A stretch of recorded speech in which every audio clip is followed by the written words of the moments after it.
Once upon a time, Mario Kart Super Circuit was the hot new portable racing experience. Until an ogre came by. He admired how great the game was and tried to be just like it. So he told his wish to the fairy godmother who would grant the ogre his wish. But since the fairy godmother was such a snitch, she instead turned the ogre into a sucky ripoff of Mario Kart Super Circuit, titled Shrek Kart Speedway. The ogre was stuck in the game until someone by the name of BigAnf would review his game and give it a perfect score. What happens if Mario Kart and Shrek had a baby? This thing. This is one of those games that know they're ripping off Mario Kart, but do their best to hide it by throwing in 4 random words that somehow relate to the context of the game, when calling it Shrek Kart would make more sense. Because you don't even race in swamps most of the time! And the fact that cars now exist in the Shrek universe is beyond me. If you're one of the 2 people who don't know who Shrek is, well, it's a movie. A movie made by DreamWorks which takes the average fairy tale and throws it in the mud. The movie was widely successful, so of course there's going to be a video game about it since movie-based games didn't die back then. As for Mario Kart, well, it's a racing spin-off of the Super Mario series where Mario and friends drive in cars. Even if you're not a fan of Mario Kart, there's a massive chance you played the one where you went, "Oh my god, tilt controls are the best gimmicks I've ever seen in a..." Tilt controls weren't that good. To start off with the single player, you're welcomed with Continue Adventure, which I can't use yet because we didn't even start the game.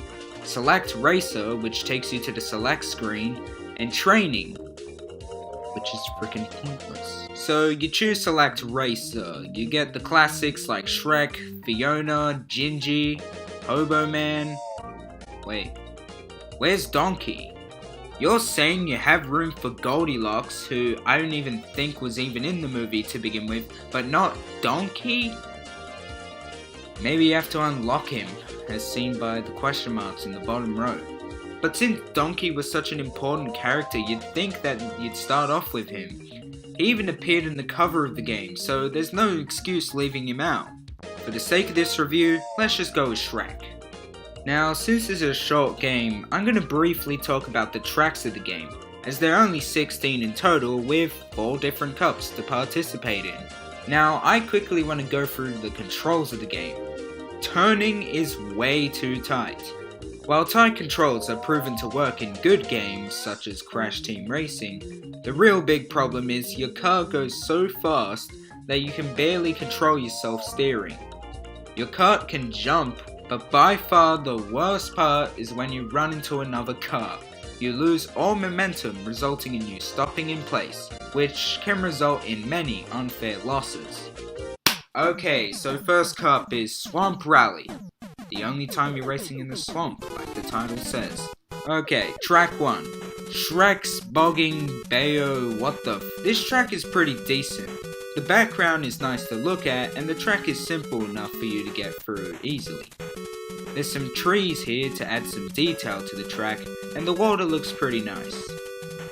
I didn't mention before that this game had items represented by the white spellbooks or whatever they are, but they aren't anything too special.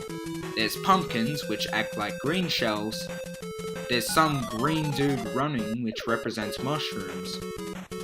Thumbs up, which for some reason is the lightning bolt. And that's basically it in terms of items that work. Unless you enjoy fart sound effects, there's clearly nothing else here. Sometimes there's black spellbooks, which have a poison apple, which can make you go to sleep, and one that turns into a pumpkin, which flips your controls. What's with this game and using pumpkins? Then again, Mario Kart items have like 2 or 3 shells in them. Moving on, track 2, Swamp Fever. I feel like getting a fever in this game. Once again, another decent track. This time, there's bridges you drive across, and there's more hazards on the road to look out for. This is when your car's jumping ability could come in handy. And I said could because your car goes in the speed of light, so it's hard to see what's ahead of you anyways. Alright, next track. Track 3, Deadwood Dash. The spooky track. This time, with even more hazards to avoid and more sharp turns. You can jump on lightning clouds, which don't make much sense, and this is when I realized the jump can't go over barriers, which I found stupid. I also found out that if you brush onto a barrier, your car gets stuck, which is, well, even more stupid. Your car barely goes slower when you go off-road, which... Come on, they couldn't even get the off-road mechanic right. Track 4. Donkey's Giant Log Moral. Like, what is that supposed to mean? For some reason, you're in the treetops and... Okay, this is when the graphics become a problem for me. On the track, there's all these hazards on the floor, but the problem is they blend into the ground, so you can barely see them or have time to react to it, and when you do see it, you probably already ran into it. Coming first place in this race allows you to unlock Donkey, who seems to be wearing some cool shades. And I still don't know why you gotta unlock him when you should have unlocked him in the first place. So far, this game is nothing more than an average Mario Kart knockoff. The tracks are decent at best, but there's a lot of flaws that prevent this game from actually being a good experience. Maybe things will change up when we do the Forest Run Cup. Track 5. 3 Pigs Are Squealing. Well, if you want to hear some pigs squealing, then too bad, because this time, you got another average track with nothing new to introduce, except more sharp turns. Nothing to see here. The game's soundtrack is really compressed and forgettable. Super Circuit had compressed music, but the tunes were nice enough to be catchy and memorable. And this music should be memorable, because each track per cup has the exact same music. So instead of being memorable, it feels more repetitive and boring. I'd rather have All Star by Smash Mouth be the only song that plays through the game. Sure, it'll get tiring after a while, but at least that song is a freaking blast to listen to! Track 6. Little Red's Raceway. The rain effect is actually pretty cool, especially for a GBA game. Depending on what speed you're going, the shape of the rain will change, which I also found to be pretty cool. This is probably the easiest track in the game because all you're going around is in a circle. Yes, I know the shape is a square, but you know what I mean, right? Track 7. Gingerbread Village Dash. A snow level for a change. And in the name of Shrek, this level is horrible. There's only one fatal flaw that keeps this track from being enjoyable, and that's the perception of hazards on the floor. The white colours really blend into the floor, so half the time, I'm going so fast I can't even see what's ahead of me. Like I said before, your car goes so fast you can't even tell what you're gonna hit because you're trying to win a race, god damn it. You're also probably noticing these tokens I'm collecting while I race. Well, they sometimes give you power-ups. That's all I can say. Track 8. Monsieur's Tree Top Hood. Just take this mouthful of a track and add shortcuts that even the AI uses. Nothing really to see here otherwise. It felt like Forest Run was actually worse to get through. Maybe because it was a bit more tedious to win by having more unfair hazard perception and other bullcrap. So let's try Country Hustle. Maybe they'll improve things here. Track 9. Sunflower Lane. Our first track that doesn't take place in an area with trees all around us.